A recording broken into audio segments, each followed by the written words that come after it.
Hey guys, thanks for tuning in this week to DoD Contract Academy. This week, I have returning guests Mike and Rich from Matos Builders.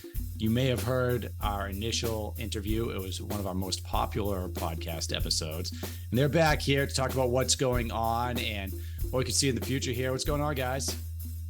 Not much. How you doing? Can't complain. Another day, another podcast. Good.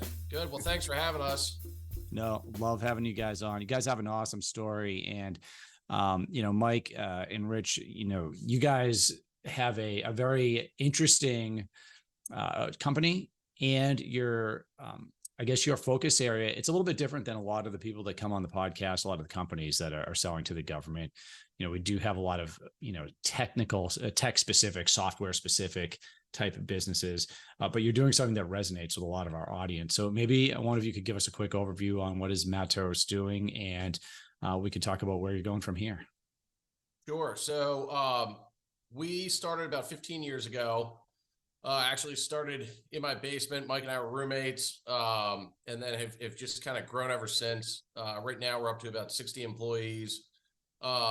We do a lot of, we're a construction company, a lot of DoD, a lot of civilian agency work, and then a lot of work outside of federal government that's still kind of in that institutional, arena. So utility companies, hospitals, stuff like that. And recently, in the last couple of years, we've expanded a little bit outside of construction and have started dipping our toe into facilities maintenance and management. So interesting. Yep. So and Ricky, I'm sure we'll talk about today. Recently entered into a joint venture for that purpose. So we can get to that later in the episode. Oh yeah, no, that's great.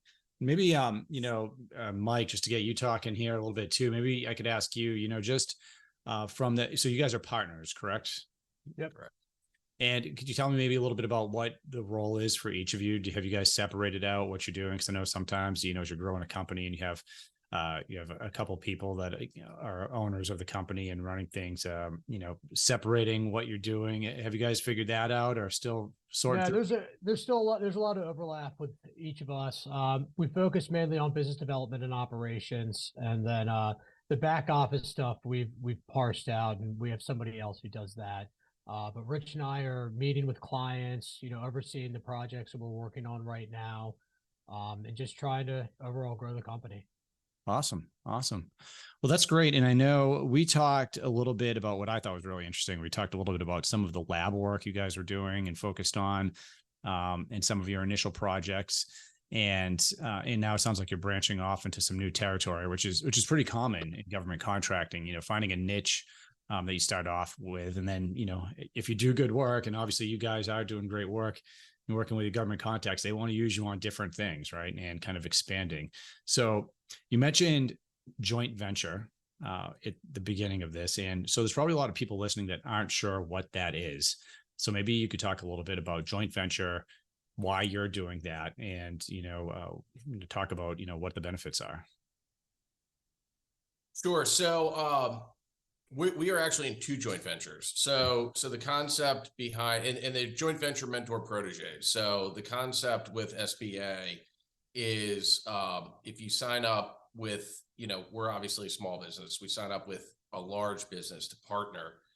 The large business, it gives them access to small business set-aside contracts, and it gives you access to their horsepower and past performance to be able to compete on stuff that you wouldn't be able to go after by yourself. So it also helps us, see how they run their operations, how we can refine our processes, kind of learn from a larger company who's been around a little bit longer and can show us kind of how they do things, and we can implement certain processes that they use. Sure. Yeah. So, it sounds like, is there a difference? Because some people may be asking themselves this, what's the difference when I use the term joint venture between just a typical subcontracting relationship and the joint venture? Is that more of the mentor process, the mentor protege piece you're speaking to? Yes and no. So any two companies can joint venture. The large businesses joint venture with each other all the time to spread risk. For us, yes, it is. It is the mentor piece where we can see, like Mike said, how they operate, how they do things, and then we can kind of emulate that on our other projects. It's not prime sub. You're in there together. So how you divvy up the duties is up to you, and you both have to perform. That they're, everybody can research the requirements, but there are performance requirements from both companies in a joint venture.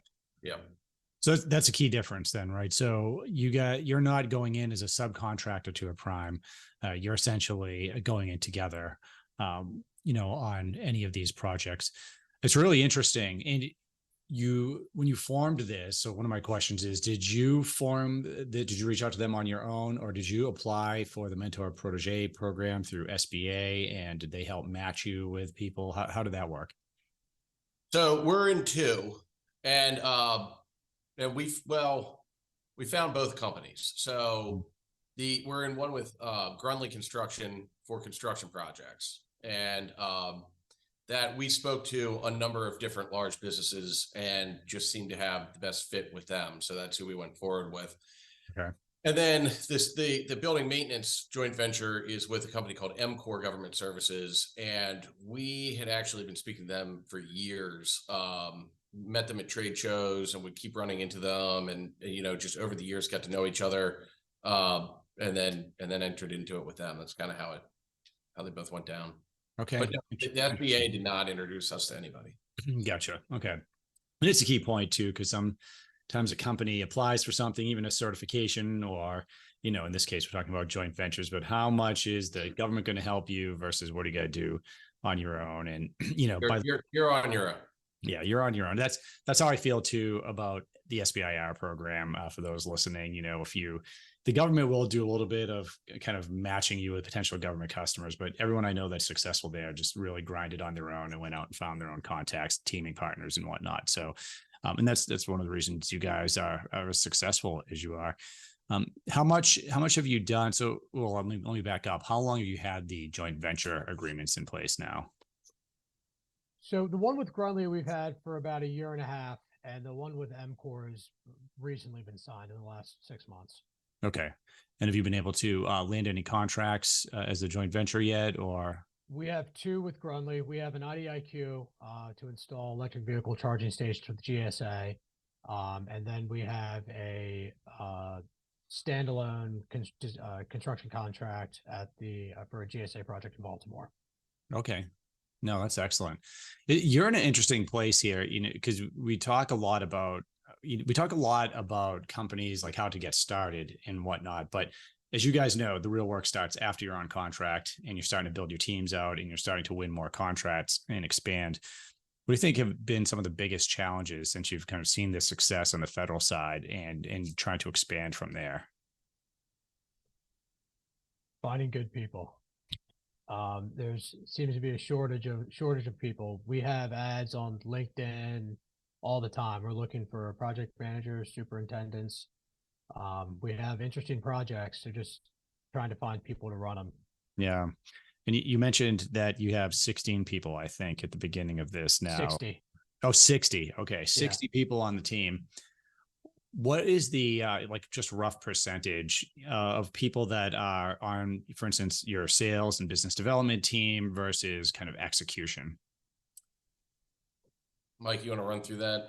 Yeah. So we have the business development team is me and Rich, and then we have two other guys that help out. We have an analyst who goes through procurement forecasts, does some historical research. And then in the estimating department, we have 5 people, 2 senior estimators, 1 estimator, and 2 assistant estimators. On the project management side, I think we've got about 6 project managers, and each of them have assistant project managers working underneath of them. We have a project executive who kind of oversees all the project management, reports to Rich and I. And then superintendents, we have about 10 superintendents and various tradespeople. Sure. Abatement workers. We self-perform demolition and asbestos abatement, environmental remediation, laboratory equipment, casework installation, and we do a little bit of carpentry work. So the rest of the people are field personnel. Okay. Well, we've also got, did you touch on estimating? Mm-hmm. Okay. and then the electricians. We've got about Yeah, four. yeah, electricians. Yeah, so that's a huge team to be running, and you guys are doing most of the BD work yourself. And I'm trying just to illustrate, and provide some benefit for some of those listening. As you start getting the team up and running, because obviously you have to execute on these contracts, and in the same breath you have to be selling to the government as well, right? So it sounds like you have someone, and you talked about acquisitions forecast. So kind of when the government forecasts, what their purchasing is going to be over a timeline. So you have somebody that's essentially identifying potential future opportunities for you. And is that where you and Rich take over, or does that go to somebody else to kind of add to the pipeline and, start working, meetings and whatnot? Yeah, the meetings are always me and Rich. The meetings, Okay. the phone calls are Rich or I reaching out to either existing clients, talking about stuff that they have that we see on their forecast coming up, talking about their programs that they have. Um, yeah, it's usually it's me and Rich. Okay, that's interesting that you said that. So actually, and I didn't mention it to you guys. We have an academy for just people getting started. And recently we launched a CRM tool for government contracting associated with that. And honestly, I just got sick of editing pipelines and CRM tools for companies, so we just built it with all of the steps that you have to kind of follow. But one of the pipelines we built was, I just called it the existing customer upsell pipeline, because it's so important. And I find it's usually the first place to start, especially with companies that are selling to the government that are trying to expand what they're doing, is starting with your customer base. I mean, there's really no better and faster way to expand what you're doing than to work with the government customers that you already have, making sure that, hey, are we delivering what we're supposed to be delivering? Are you happy? By the way, do you need more? Can you recommend us to anybody else? And kind of like you said, maybe we see these projects coming up. Are you associated with them? Is that a big part? It sounds like it's part of your process. Would you say it's a large part of your process, a smaller part, or just trying to get an idea of where you find the most significant areas to focus as far as just to continue to grow and to keep bringing work in? Yeah, it certainly is. The work on your desk is your greatest marketing tool. So we actually, being in construction, we have guys in the buildings, and we incentivize those guys to try and figure out what's going on, because it's like if they're working in, on floor 6, and then they're talking to the facilities guys, and they find out that there's a renovation coming up, down the hall or down on floor 3. We like to try and get down ahead of that. And then that's actually how we wound up in facilities maintenance, was construction projects that we were doing. And then our existing customers, we wound up picking up. So like one of the facilities maintenance contracts we have is for the laboratories that we were renovating. Oh, okay. It was a unique skill set. So, when that came up for recompete, we went after it. And that was that. And then in a couple other buildings, that's kind of how we started to snowball into offering that service. Interesting. So was there I don't mean to cut you off, but was there a incumbent then on there when you mentioned it came up for recompete? So you were able to get in there and beat them out. Probably a lot to do with your reputation at that point. I think so. Yeah. That's great. No, that's awesome. And that's a question we get a lot too from, businesses that are looking at opportunities, especially if there are incumbents on there. What should I even bother going after it? What's how low does the P-win go? There are a lot of factors there, I suppose, but this sounds like a success story of going in and taking it over. Yeah, I mean, it's hard to get that information, but if they're happy with their incumbent, it's going to be very difficult. If they're not happy with the incumbent, then it's a lot easier. And how you figure out whether they're happy or not is very difficult. Yeah, no, well, I guess one of those ways is exactly what you just said, right? Which is work with your existing customers. If you have a big team, incentivize them to talk to people, do good work, and those opportunities are going to make themselves known through that process. So no, that's fantastic. Great. So that the maintenance piece, switching over from the construction piece to kind of building maintenance, do you see that as more of, I'm just thinking this through from a company's perspective of, single projects versus recurring work, so do you see in what you're doing, the construction projects, as more are they more one-offs where, hey, build X, and then when you're done, you're done? Or do those turn into kind of recurring projects as well? Or is this building maintenance piece adding that where, hey, now we can go after a 3-year contract, for instance, and, we can see and just increase those so we know we can keep going year over year? It's both. So, the cash flow is more steady with the maintenance. But the type of construction that we do, which is really renovation work versus bringing buildings out of the ground, and it's smaller renovation work. So if you think of it as like tenant improvement for laboratories or DoD clients, they're constantly rolling over. They get their budgets every year and they get to pick what they renovate, and it just goes on perpetually. So it is less consistent, but for us, they're both relatively consistent. Well, one is extremely consistent. The construction is pretty consistent for us, just given the nature of the construction that we do. It's not like we're building a bridge and then they don't need another bridge for 50 years and that something like that. It's a constant need, the interior renovation space. Okay. Oh, that's interesting.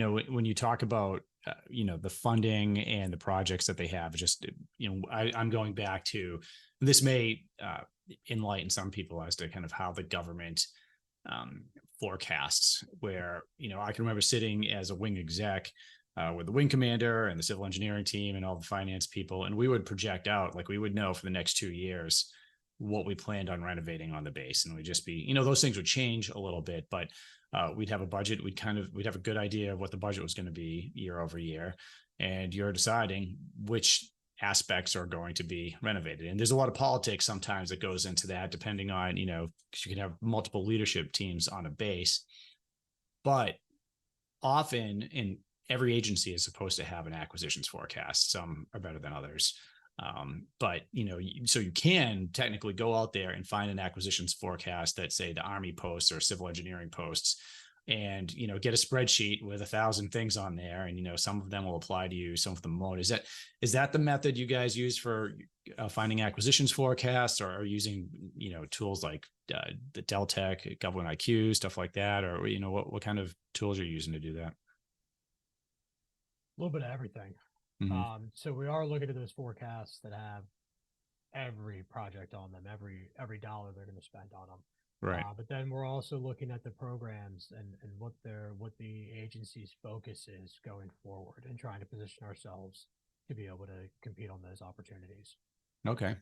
Does one work better than another, or one works faster than the other? The forecasts are more now. The studying programs is a little bit longer term. Sure. No, I get that. Are you guys involved at looking at things like sources sought and responding to those, or? Yeah. Okay. Interesting. And how about, and this is always an interesting question, sources sought, usually I tell people to stay away from RFPs, but you certainly could just respond to an RFP and win if you hadn't engaged. Although I find that you're much more likely to win if you've been engaging prior to that and working with the office. Do you guys ever just see solicitations that are just so perfect for you that you have to go after them? Sure. Yeah. And so obviously, so you say sure. So I'm assuming you are continuing to do that. So you must show some success there. Yeah. There's no question. If you start at the sources sought and you work with the client and everything, you're more likely to win. But there's some that we just can't not respond to. And we've won a couple of them. Good. No, that's awesome. Well, let me ask you that, because you guys are the two BD guys. Do you have a proposal writer? Do you hire people to do that work for you? Yeah, we have a proposal writer. Okay. Is it a full-time person doing that? It's outsourced. Yeah. Say that again. I'm sorry, I missed that. He's outsourced. It's a guy we've been working with for a few years. So he's got all the write-ups of all of our projects, and perfect. He knows our people and our past. He's got all the resumes, all the past performance, everything. Okay. Excellent. Yeah, no, it's an important part. And, you doing all that work, trying to find the right thing to go after, then it gets to that proposal, which, as you know, that could take you a week or two just to full-time person putting all that together, depending on how big the project is. Sure. Longer. And he is involved in our go, no go decision process. So is the estimating team. Okay. So Mike and I, we're the primary screen. So, we can look at them and do a very high level look and no, yes, no, yes. And then it goes to the rest of the team, and the estimators look at it and be like, I don't know if we're going to be competitive. The proposal writer will look at it and be like, I don't know if we're competitive. And then that's kind of how we filter it down. Okay, interesting. Is there something that stands out to you? Like, what's the first thing that pops in your head when you think about what is going to be a no-go decision for you on a solicitation?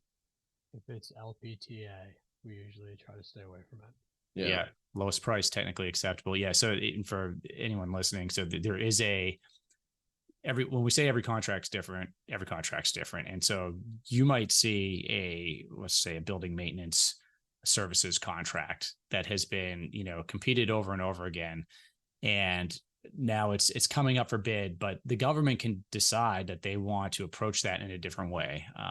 We've seen this a lot. And one of those things that they could do is decide, well, what matters most to us is LPTA, or lowest price technically acceptable. And this is something that, frankly, it makes contractors cringe usually, and it makes the government cringe too, because the government, the program managers and the people working on the government side want the best people. The contractors don't want to have to give the lowest price they could possibly give to do a job, because they want to do it right. When you say LPTA, is it for you, is it just, hey, we don't want to make the margin so small that we're risking the product that we're giving, or what do you see as a problem there? It's our past performance with all the laboratory work that we do. We have very technical, complicated past performance, and for people to be able to run those projects, sometimes they demand a premium. So we like to think of ourselves as a contractor who can handle complicated projects, problem projects for the customer. And usually, anybody can do an office space renovation. Anybody can do, these simple tasks, Right. not simple tasks, but any general contractor can do a lot of work. We like to go after those ones that are a little bit more complicated, and they tend to have a heavy technical component to them as well. Sure. Because you mentioned finding great people earlier, and you mentioned project managers, I think, is one of the first positions. So when you're looking for a project manager that can do the work, or that can function in that area, does that mean you're looking for somebody with, like, say, is it, hey, they need a PMP to be able to do this, or do they need a technical degree? Or is it maybe a combination of factors, like maybe they need a security clearance or be familiar with the federal government? Or, what are the types of things that you're finding, difficult to find someone with the right mix? So none of the work we do requires a security clearance. So that's not important to us. We're looking for somebody who has stable history at their previous employer, somebody who's been there for a long time. So that it helps us show that somebody's dependable. We can train people on our processes. We can train people on the work. We're really looking for talented individuals, hardworking individuals, self-starting individuals. Yeah. Yeah. No, getting harder and harder these days to find great people, especially if it's in-person work where you're not working virtually. A lot of people want to do a variety of things, but you learn so much actually going out and working on a site, especially on one of these federal projects, that if you're willing to do that, and like you said, you have some of those qualities, that could be really rewarding. Great for your company, great for them personally. Well, and Rick, yeah, I'll just chime in real quick. The people we do have on board are incredible, and they do deserve some credit here. We're talking about attracting additional Sure people. Yeah. Oh yeah, I'm not trying to imply that you don't. No. But if any of them are watching, they do a fantastic job. Yeah. No, that's awesome. That's awesome. So I have a couple of questions that and we can talk about. We really take the conversation wherever you want to. But curious, right now, are you guys still national? Meaning, you guys stay in CONUS work within the United States, or have you ventured, outside of the continental United States? We are within the continental United States, and specifically the Mid-Atlantic region. Okay. We do look at some very unique projects outside of the Mid-Atlantic, but for the most part, everything's. I mean, 90% of what we do is between Fort Detrick, Aberdeen, and DC. Kind of, if you drew a triangle there, and then made it into a circle. That'd be Yeah. where What's a good place to be located for this type of work? yeah. What, But go ahead. But no, we have chased stuff and entertained stuff outside of that region, and we'll continue to do so. But it has to be a really, really good fit, and we have to really do our homework and make sure that we would be successful when we get there. Okay. No, that makes sense. Now, so you guys have been at this for a while. Is the plan, we want to build a company as big as we can within, the federal contracting realm? Are you looking at potentially selling the business down the line at some point? What's or maybe you haven't got that far yet. What are you thinking as far as these are some big goals we have for Matos over the next, 10 to 30 years? Well, the plan has always been to grow, like we've talked about, a niche business that is built up of like relatively small, extremely high performing team that can really focus on these specialized projects for our clients, and that's government and institutional. We want to be the go-to guys for, it's sometimes we say 95% of their headaches come from 5% of their projects. And we want to be the 5%, the Advil, so to speak, to go alleviate that headache. And then, it's to build the team, and the goal has never really been to try and grow to $500 million a year or something like that. It's just been to have a very high quality, smaller, somewhat boutique firm that really is like a brand for when they get one of these projects that comes across their desk, and they can say, hey, you know what, this is a Matos project. I want to use these guys. Yeah.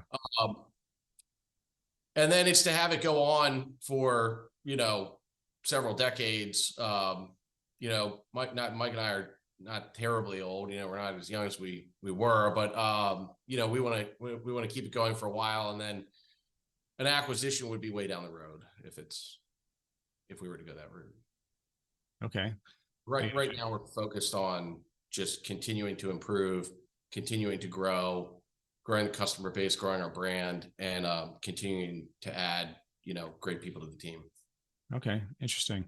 There's, going from kind of being a startup with a very small team to where you're at now. I know you said technically you're still a small business, of course the government considers you a small business, depending on, your NAICS code can change that, but it's usually 500 employees or less, or, your revenue will dictate that. But, when you get to the point where you're at now, do you find yourself having to get involved more with, some of, I don't want to say the bureaucracy of a big company, but, getting involved with things like having to establish company values and, an HR department and, some of the things that come along with that, training on security and, is that stuff starting to, take up some of your time, or is it more just focused on, hey, we need to, solve as many problems as we can for the government right now, and do it well? That's a big part of what we do. Yeah. We spend a lot of time on it, and have gotten some coaching on it, and, how to set up the processes so that, everything's more consistent. Because, when you get all these different people in there, it's, it's keeping everybody operating in the same, to the same standards. And I think we've done a pretty good job of it. There's always room for improvement. We're constantly trying to tweak it. Yeah. But, we first started writing process 4 or 5 years ago, Mike. Something like that. And then every year or two, we kind of tear it apart and redo it and try and implement it, and everybody gets all upset. And then you gotta, But we also have gotten some employees that have come in and said, like, hey, this is a great process, but I think I can make it better. And they've taken ownership of it, and they've tweaked it and made it better. Oh, that's great. Yeah, that's what you want too. You want some people to come in there and not just be kind of part-timing it and, not coming up with ideas. Well, let me ask you this then. So when you're dealing with a team of that size, because we get a lot of, the initial questions are always, how can I win my first contract? How do I, register? How do I do certifications matter? What are the steps? But then they start winning contracts, and, they have to figure out, well, how do I fund what's going on before the government invoices us? How do I, what does the best sales team structure look like? And then speaking of those processes, like, well, how often am I having meetings with the team? Like, what should I be doing? Can you give me maybe a snapshot of what your battle rhythm looks like as far as just managing a federal contracting team of the size that you have? Is Matt and specifically, I guess I'm thinking about like, things like sales meetings or program management meetings. What do you need to do big picture to make sure everything runs smoothly? So we have a BD meeting every week, and that includes a representative from the estimating team, our BD analyst, and Rich and myself. And then weekly, we also have estimating and project management meetings. So we sit down and we go look at everything we're estimating right now, everything we have on our bid board, and then we go over all the active jobs we have with the project managers. Then we also have a staffing meeting every other week. We meet with our project executive and our senior superintendent or general superintendent, and we look at who we have, what the schedule looks like, and where we need to move people around. And then we also have a financial meeting, which involves me, Rich, and then our back office staff.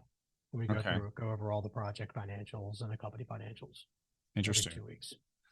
Yeah, I mean, we could probably just spend an entire podcast just on, how you got to the process and, maybe some of the specifics there. I do have a couple questions though. I guess one would be when we're thinking about sales and your, you mentioned your bid board, which I'm assuming is kind of like your pipeline with the opportunities you're going after. Is that accurate? Well, the pipeline and the bid board are two different things. Oh, they are. Okay. Pipelines are opportunities we're tracking, and then once it becomes an actual opportunity, it goes on the bid board. So once you win the contract, it goes on the bid board? Once it becomes a solicitation, Gotcha. It goes on the bid board. Okay, interesting. And so when you're doing that, when you're putting that construct together, what is the mechanism of ensuring that you're going to hit your financial goals for the year? So if you had and I'm not going to, obviously we don't have to talk about your specific numbers, but let's just say that you had it and yours is going to be a lot higher than this. But if you had it, you knew you needed, or your goal was $1 million in revenue with the government, right? So what's your process for doing that? Do you guys track things like, hey, our conversion rates are X, so our pipeline has to be a lot bigger than that? Or is it a little bit more, nuanced where, you're kind of looking at each opportunity to see what you think the percentage of wins going to be? It's the former. So we know one of our employees that has improved our process has started tracking our win percentage, what our general conditions are on the jobs that we win, what they are on the jobs that we lose, like what's our average loss, or like, dollar value or percentage. Mm-hmm. So we know where we want to be and we work backwards from there. And really just if an opportunity seems like it's a fit, we pursue it. Okay. And try to pursue as many opportunities as we can and we think would be good use of our time. Yeah, no, that's smart. And it's, and the reason I bring it up, I know some of the listeners struggle with, especially after they start winning a few, is what does the process look like for them where they're not just going after things haphazardly and hoping for the best. And so we always talk about, I used $1 million because it's easy math, right? So if you win 10% of your, the things you're going after, well, in theory, you need a $10 million pipeline to at least hit that $1 million, right? So, and then, you do better usually as you go on. So 25%, you do the math. And it sounds like you do something along those lines, and you obviously have other specifications too, for deciding on that. Yeah, really interesting. Have you guys had any struggles on the finance side of things? You're winning contracts, invoicing the government.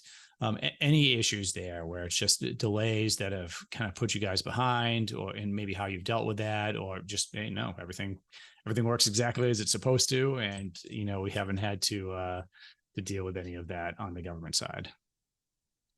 I think that when we were first starting out, obviously that was way more of an issue, and yeah, like you're saying, the government delays, stuff like that, and we always just took a very conservative approach to what we were doing, how much money we were personally taking out of the company, how we were growing, and we kind of just grew organically. It's been years since that has been an issue for us. Fortunately, financial stability has been, pretty strong for the past couple of years. But yeah, starting out, I think we just took a very, organic, hey, we're gonna get the job, we're gonna get it done, we're gonna get another job, we're gonna get it done. We didn't leverage ourselves. We didn't because it's risky, right? So you don't want to have a new company. If a new company fails, it's catastrophic for the owners. Yeah. If the company fails, but then you're stuck with a bunch of debt, it's way worse. So we were always very conservative with our approach, and I would grow slower, but more conservatively was the approach we took. Okay. Interesting.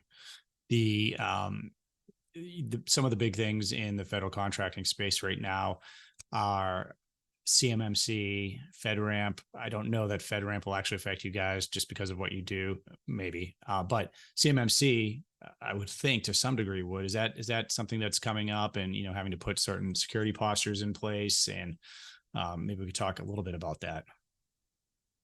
Yeah, so we had to hire an IT consultant when that all came down to CMMC. We did the self survey, and we passed.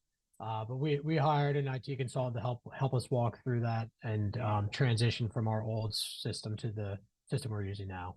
Okay, that's good. Yeah, for those listening, what we're talking about, I want to say, I mess up the acronym every time. I think it's Cyber Risk Maturity Model, something along those lines. But basically, you have documents from the government like NIST 800, 171 that'll talk about different security parameters that need to be in place. And there's a self-assessment that companies have kind of voluntarily been taking, where you go through the parameters and you generate a score, and you can input that score. I think it's called SPRS, where you put the score, input the score. But what's been happening lately, because CMMC, unless it happened recently, CMMC is going to be the law soon. I don't believe it quite is yet. But what we've seen is clients having to, well, depending on when this airs, but we've had clients that have been on contract with the government for quite a while, all of a sudden get an email, hey, we cannot give you another contract. We can't do another delivery order on your IDIQ until you have your SPRS score in the system, your self-assessment with a plan in place, your POAMs, everything to show us how you're going to get well. And so even and a lot of businesses have thought that, if they weren't in software or, some high technology, that it wouldn't apply to them, but it's not the case. And of course, you guys run a construction business, which is growing, and it applies to you as well. So, I think it's good just to be able to highlight that for everyone that, this is something you need to take a look at. Great. Well, hey, what's on the horizon for you guys? I mean, you've been very generous, with your time here today, talking about some of the specifics and things that I think people need to be aware of, and some of the challenges that you've overcome, and some of the great work you've done. What's the outlook here for the next couple of years? What are you guys excited about? Go ahead. I think that I'm very excited about the joint venture with MCOR and getting into the facilities maintenance, as well as we have some pending large IDIQs that are out there that I'm not at liberty to speak about right now, but if they came through, would be really beneficial for us. And then it's just continuing to grow, continuing to refine the process, and just trying to grow within the spaces we're in, and adding a couple of select new spaces and watching it go. It is exciting. There's a bright future. I think that we have, more opportunity than we've ever had. So we feel very strong, very bullish on the next, at least 5 years. Awesome. Yeah. You guys are killing it.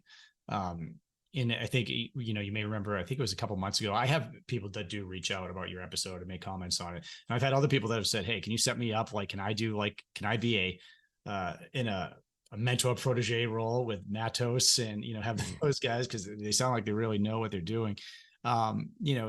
if someone listening wanted to reach out and, get a little bit of advice, is that something that they could do through LinkedIn or something, or, is it better for them to stand off?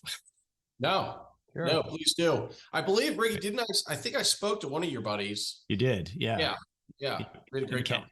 Academy member. Yeah. And he was thrilled. He's like, hey, these guys, yeah, they're very responsive and everything. I didn't want to overwhelm you guys with people saying, hey, can you, can I get some advice too? But, it's really not a huge community once you get into it, federal contracting space. It's a niche skill set, and relationship, despite all of like the strategies and regulations, relationships are extremely important. So, finding someone you could trust and talk to about things like this is very important. Yeah, no, please tell them to do so. And also, like we said, if you're finding success inside or outside of the government, just don't stop doing it. Don't think that, the government is the answer. It could be. We've never stopped private sector work. And thank goodness for that, because there have been times where, the government slows down. I mean, during COVID, they slowed down, I do feel like it's back now.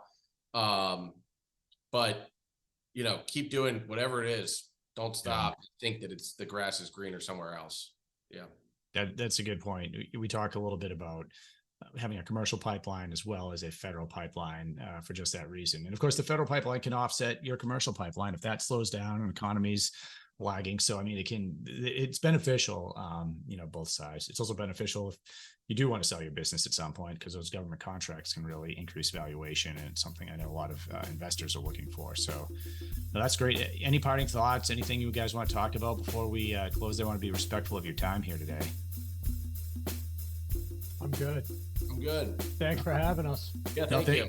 Thanks for coming on. You guys always give awesome advice, and I know everyone's going to be really pumped to hear this episode. Yeah, and follow up on Matos and what you guys are doing now. For anyone listening, I will put all the links in the description in the podcast. Also, go to YouTube also, so you can reach out to Matos if you want to, or just check out the website. Same for any government personnel out there that are interested in the specialty, and they'll know where to find you and reach out. It sounds like you guys have an amazing team put together, and I love the systems you have in place. So yeah, only good things here coming in the future. Yeah. All right. Thank you. Good times. All right. Well, everyone, thanks for listening this week to DoD Contract Academy. Great interview with the guys from Matos, and I'm sure we'll have them on again once they're a large business and just dominating the whole construction and maintenance industry within the Fed. But hey, check out dodcontract.com, guys, if you're looking for a little bit of help or training. And of course, in the podcast episodes, we have a lot of different tactics and strategies. Let us know in the comments if you want anything specific, and we'll see you next week. Cheers.